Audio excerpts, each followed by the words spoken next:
Kuna wabunge wa zamani wanazungumza pia kuhusiana na mjadala wa leo, tuweze kusikia kauli yao.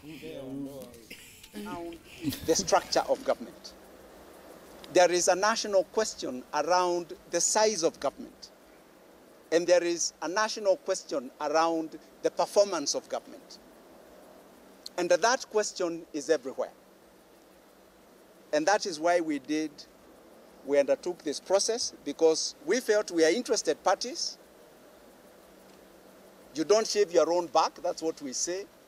Get an independent institution to define the issues so that it is objective, so that when we come to the media, people don't say, oh, we are trying to find how we can get back to Parliament. It's not about us.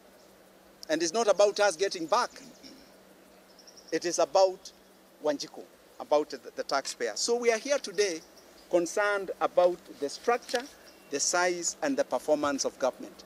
That is a national question today. With respect to performance, there are 4 issues at least that have come up as national questions. One is the question of corruption. And that is not just within government, it's also in the private sector, and believe it or not, sometimes in religious organizations and so on and so forth. It may not be in the media, but it's out there elsewhere. The issue of taxation, need I say more? The issue of wastage. You have wastage when you have inefficient delivery or a delivery deficit as government. And the question of public debt. Those are the questions that we believe are national questions today. Whether or not we agree on how they are to be tackled, as we said about Karl Marx's 1844 philosophical and economic manuscripts, but one thing we can say, these now are national questions because they affect everybody. The issue of corruption, the issue of taxation, the issue of wastage, and the issue of public debt. I repeat again, we may not be agreed on how to solve these problems, but these now are national questions. That's why we have called you today, as people who have been in leadership, to say, this is the question now as we see it. The second issue, why we have called you here today, has to do with electoral justice. That matter has been canvassed elsewhere. But we have a problem on this particular issue. We would not want to see a country where positions are determined with respect to who comes in, not by the voter, but by other forces within the state and other interests outside of the state. If we believe in democracy, the vote must count. If the vote doesn't count, we do not have a democracy and we do not have a future together.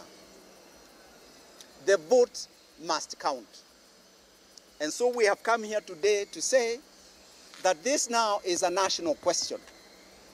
The issue of electoral justice, making sure that the vote counts. Whether it is within party elections or within general elections at the IEBC, the vote must count if democracy and the struggle for democracy is going to have any meaning going forward. Thirdly, we have come to say this is just the beginning.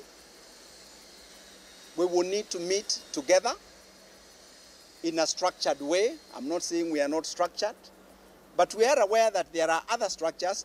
As we speak here today, I'm aware of 2 existing structures that are in place. The first one is the bridge building led by the President, Uhuru Kenyatta, and the former Prime Minister, the Right Honorable Raila Amolo Odinga. It's called the Bridge Building Initiative. That is already in the public domain, otherwise referred to as the handshake. As to where it is at the moment, that's neither here nor there. but it is there in the public domain. The second initiative that we are aware of is the dialogue contact group that has the religious sector, civil society, private sector, etc., etc. They have already gone public. You and I know that they are there, concerned about this and possibly other matters as well. And I suspect there will be other groups that will come along the way. The English say, the more, the merrier. But from my own experience, as a former chairman of Ufungamano, in 1999, 2000, 2001, there does come a time when a point of convergence has to be found between all these different streams so that the national conversations and those issues are defined by all these groups together under one roof, one way or the other, so that we don't talk at each other, but we talk with each other. In other words, we need a national conversation. We need a national dialogue. And the more, the merrier. Because the country, at the end of the day, belongs to the Kenyan people. That is one of the beautiful things about the new constitution. It defined the final seat of authority. The sovereign is actually the citizen. And if we are going to abide by that decision of the new constitution, the conversation needs to start early so that the citizens themselves are in a position to say, these are the issues you've talked about today. You've left out this other issue that is also important to us. We want to see it addressed. Let us prioritize. Let us define these issues.